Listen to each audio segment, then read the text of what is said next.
Hey, welcome back everybody. Let's do some linear algebra examples. So first we want to determine the value or values of H such that the matrix is the augmented matrix of a consistent linear system. Okay, so let's rewrite this so it looks like an augmented matrix. So here's the coefficient matrix, and altogether that's an augmented matrix. And so let's start to row reduce this. So first we notice we have a pivot here. We can use that to get a 0 right here. Let's do that. So we've got 2 times row 1. We're going to add that to row 2, and that sum is going to replace row 2. Okay, so we get the following. So remember, row 1 stays the same. It's row 2 that's changing. Okay, so that's going to be 2 plus minus 2 is 0. That's what we wanted. We're going to have 2h plus 4. And then we're going to have minus 6 plus 6 is 0.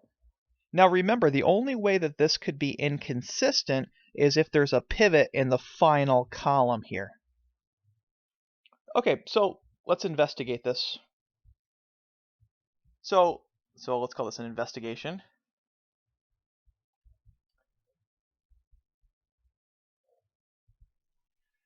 And so think about what this says. This row says the following. It says that 2h plus 4 times x2 is equal to 0. Well, we know if the product of two things is equal to 0, then at least one of them is. So we either have 2x plus 4 equal to 0. That would give us that h is minus 2. Or we have that x2 is 0. So consider all the situations, right? So if h is minus 2,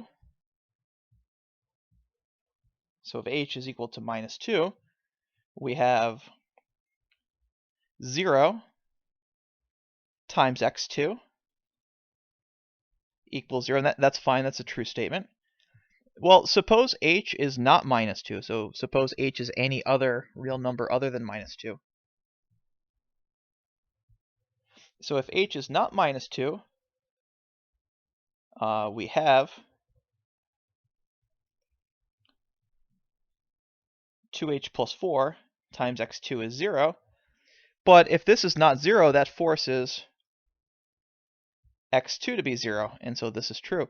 So it looks like for any real value of h, this is a consistent system. There's no value of h that's going to put a pivot in this final column here. So let's just note that. So in conclusion,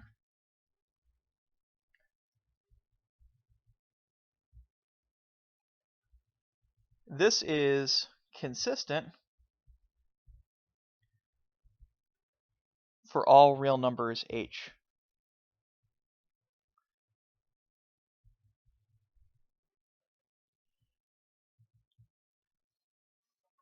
Okay, so let's go ahead and try another one.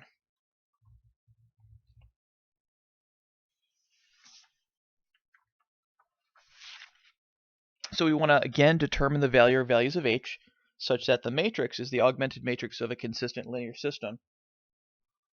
And so same thing, let's just rewrite this real quick. So we've got 2 minus 3 h minus 6, 9, 5.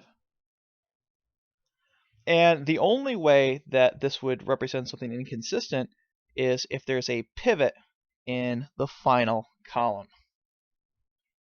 Okay, so let's go ahead and row reduce this. Now I know there'll be a pivot or a leading one here after I reduce. So let's wait, because I don't want to introduce fractions right off the bat. We could if we wanted to, but I know down the road that will be a leading one just by taking a half of everything. So waiting just a little bit. Let's use that to get a 0 underneath. So let's deal with this first, and then we'll come back here. So let's do 3 times row 1. We're going to add it to row 2, and that sum will replace row 2. Okay, so this sum replaces row 2. So row 1, of course, stays the same. It's row 2 that's changing. So we've got 3 times 2 is 6, plus minus 6 is 0. We've got, this is going to be negative 9, plus 9 is 0. And then we're going to have, looks like 3h plus 5.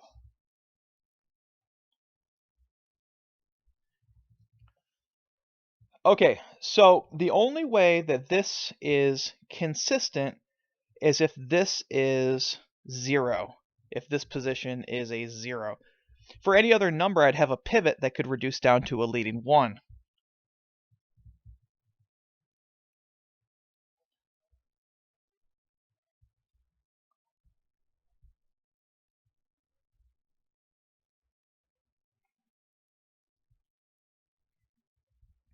Okay, so this is only consistent if that's equal to 0. And so to solve that, the system is consistent. Again, this matrix represents a system. So the system is consistent if and only if h equals minus 5/3. Again, if h is minus 5/3, I get a 0 here, and that avoids a pivot in the final column.